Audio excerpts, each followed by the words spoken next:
Live to Canberra again, where the shadow Foreign Minister Simon Birmingham is live for us. Minister, good morning to you. So we mentioned at the top of the show that Anthony Albanese has been on this whirlwind global tour since he won the election. He's since mended fences with Emmanuel Macron. Penny Wong and Richard Marles have met their counterparts in China. Is the new Labor government just better at foreign diplomacy than your government was? Well, no, Pete. These are the early days for a new government. It's perfectly natural and normal that other partners around the world would want to meet with the new government and want to establish relations with them. And that is indeed what the new government should be doing as well, seeking to establish those relations. They haven't hit the stage yet where they have to make difficult decisions. We as a government had to make some of those difficult decisions such as the one to cease production of diesel-powered submarines for the future and move to the nuclear-powered submarines. Now, we did that thinking decades ahead in terms of what Australia needed and what would be in the national interest. We knew that it would cause pain with a country like France in terms of the short-term relations because of the loss of a commercial contract, but we took the decision because it was the right one looking ahead to the long term. Now, the new government will face its own difficult decisions in time to come, but right now it's correct that they get out there, seek to establish those relations and take the opportunity that is presented by it. Has our relationship with China at least improved since Anthony Albanese was elected? Look, we'll see, Pete. The test of meetings is not just in the having of a meeting, but of course in the outcomes of meetings. And so the test here is over time whether we do see an improvement in relation to the removal of trade sanctions, both the direct trade sanctions like tariffs on Australian barley and wine, but also the indirect trade sanctions that are being applied to our forestry industry, our resources industry, our live seafood industry, a range of sectors facing bugbears and barriers at the border. It'll be a test as to the treatment of individual Australian citizens who have been unfairly detained, charged in ways where we need to ensure that they see justice, transparent justice occur, and of course the test in relation to regional security in these matters. So China made the decision previously that they were unwilling to have ministerial level meetings with the democratically elected government of Australia. That was counterproductive in terms of the relationship for China to take that approach, but that was their decision. Now they have resumed those meetings. That's welcome and it's a positive step, but the ultimate test will be whether it actually achieves progress in relation to China's unfair actions against Australia. Well, Penny Wong called that meeting with Wang Yi an important first step in a long road to walk. Can China be trusted? Pete, we have to engage in good faith always as a nation. And on this score, I'm sure and trust that the government will engage in good faith with China. China, we ought to expect, engage in good faith in return. It was not good faith for China to apply the types of trade sanctions I was talking about before, which are clearly in breach of both the letter and intent of the China-Australia Free Trade Agreement. And that's why we should expect those sorts of sanctions to be lifted and clearly lifted. I was very concerned to see the new Trade Minister, Don Farrell, talking about the possibility of compromise with China over these matters. There's no room for compromise. We shouldn't be shoving one Australian industry under a bus to try to get some movement on another. We have clear trade arrangements with China through that bilateral FTA, as well now also through the Regional Comprehensive Economic Partnership Agreement with ASEAN nations as a pillar, but China and other nations associated with that. And we should be expecting, as I said, China to honour the letter, the spirit and intent of these agreements, as Australia does in relation to the business-to-business relations and people-to-people relations that they foster between our two countries. Let's always be very clear here. The problem is not between Chinese people and Australian people, or Chinese businesses and Australian businesses.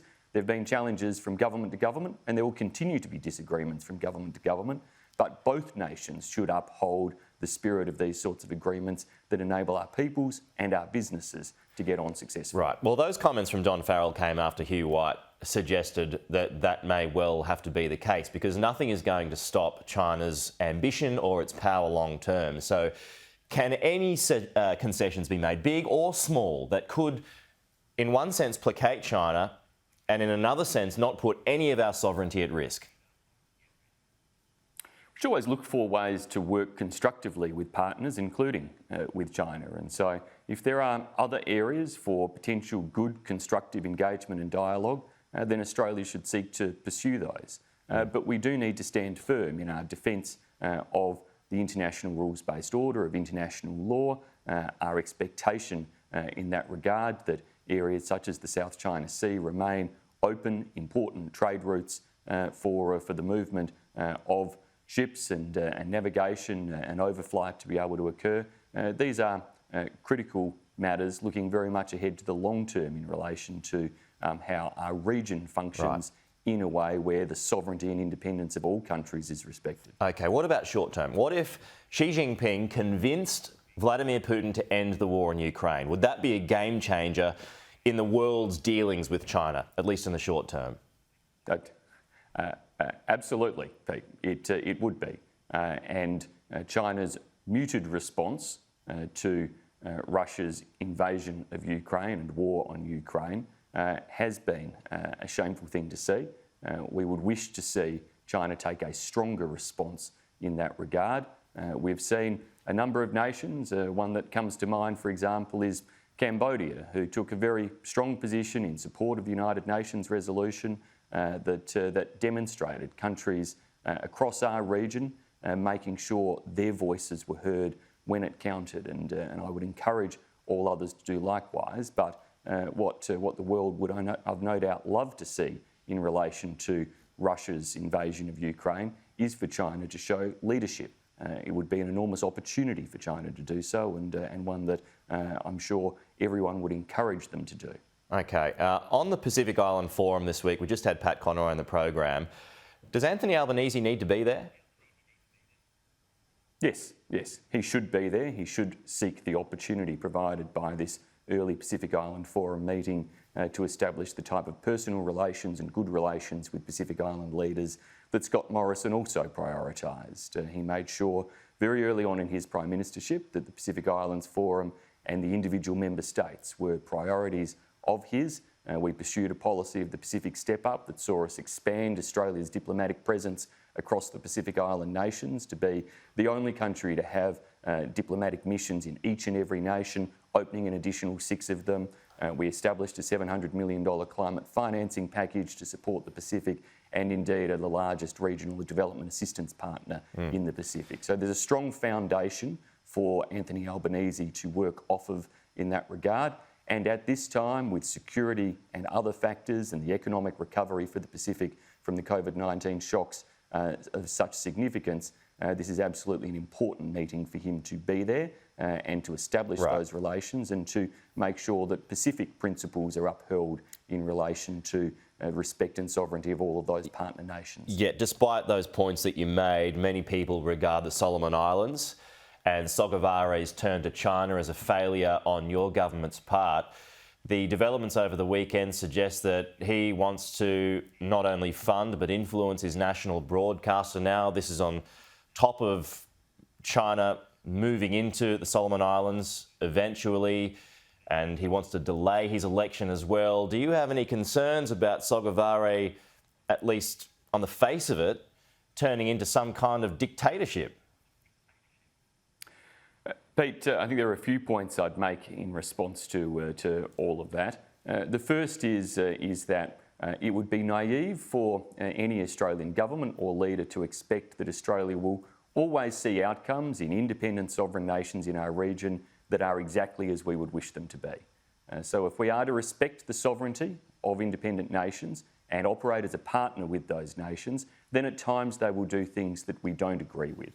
And we have to understand that that will be the case. I welcome the fact that Prime Minister Sogavare gave Penny Wong the same assurances that he gave our government previously in relation to not having military bases established in the Solomon Islands. It's a very important assurance, and it's one I hope and trust he repeats to other Pacific Island leaders when the PIF meets next week. I think there are important principles that we should always encourage our fellow partners in the Pacific Islands to uphold, and democratic principles clearly are some of those. And so I would urge any nation to stick by their electoral rules and to ensure that the democracies they have that provide the people of the Pacific with an opportunity to influence the shape of their government and the direction of their governments ought to be upheld. Okay. Minister, the architects of AUKUS are disappearing. Morrison is gone, Johnson is gone, Biden likely to be gone in 2 years. Is the future of AUKUS in danger of falling apart? No, the relations between Australia, the United Kingdom, Australia, the United States, or the United Kingdom and the United States are such that they always withstand changes of leader, changes of government. We should be confident that AUKUS, which was a big structural shift in relation to enhancing the relationship in ways where we share the most detailed and intimate and sensitive of defence and military technologies, will be advanced upon. It enjoys bipartisan support across all three nations. It is crucial to ensure that we do, as countries, keep working on that relationship, not just in the nuclear-powered submarines I spoke of before, but in other areas of missile technology, of artificial intelligence, and the things that were envisaged as part of AUKUS, and which will help to ensure that Australia is as well placed as possible to preserve peace and prosperity in our region by having access to leading technologies, and ensures that the United States and the United Kingdom can continue to play the regional and world-leading roles that they have played too. Okay, just a few matters closer to home now, Minister, before we close things up. Labor has axed the pandemic leave disaster payment, but some groups are calling for that to be reinstated as COVID case numbers continue to rise again. Would you support any form of a modified version of that payment? Pete, the first point I'd make is it is important that extraordinary COVID financial measures come to an end. As a government, we put in place these measures to help get Australia through COVID. They worked effectively, but we also showed the resolve to bring them to an end, such as JobKeeper, even when our then political opponents, the Labor Party and opposition, were calling for JobKeeper to be extended. So I think it is important to respect that there are end dates for these types of measures. But we do see a situation at present where COVID cases are on the rise, where we have increasing concerns voiced by many public health experts. And so I'd urge the government to make sure they are taking full advice of the public health professionals across the country, and that if there are measures that are necessary to ensure that our hospital systems aren't overwhelmed by COVID cases or hurt in that regard, then they should be looking to take those sorts of measures. They're the ones now receiving that advice. They need to be transparent and open about what that advice is and what it means for payments like this. So you may well be open to some form of payment. It would depend very much on that type of public health advice and what is necessary. We shouldn't be spending money that doesn't need to be spent. We do need to bring payments and extraordinary measures to an end to make sure that the budget continues on the trajectory that the coalition government had it on, which was one of significantly declining deficits. But if there are measures necessary in relation to public health and public hospitals, then the government needs to be transparent about the advice it's receiving and how it is acting in response to that advice. Otherwise, do you accept that people will just go to work sick? They'll go to work with COVID? The reason we brought these types of payments in the first place was to provide the guarantee that people could isolate in accordance with public health advice and not be financially disadvantaged as a result of having to isolate. That remains a pretty solid principle. If the advice is to isolate and we need people to do so, then what is the financial support? If I think back to the time when these payments were constructed, there was a lot of noise from the Labor Party, from the union movement and their other allies about the need for such support. I'd expect similar principles to be at play if the public health advice demands it. Okay, that's the Shadow Foreign Minister Simon Birmingham. Appreciate your time this morning. I'll talk to you soon.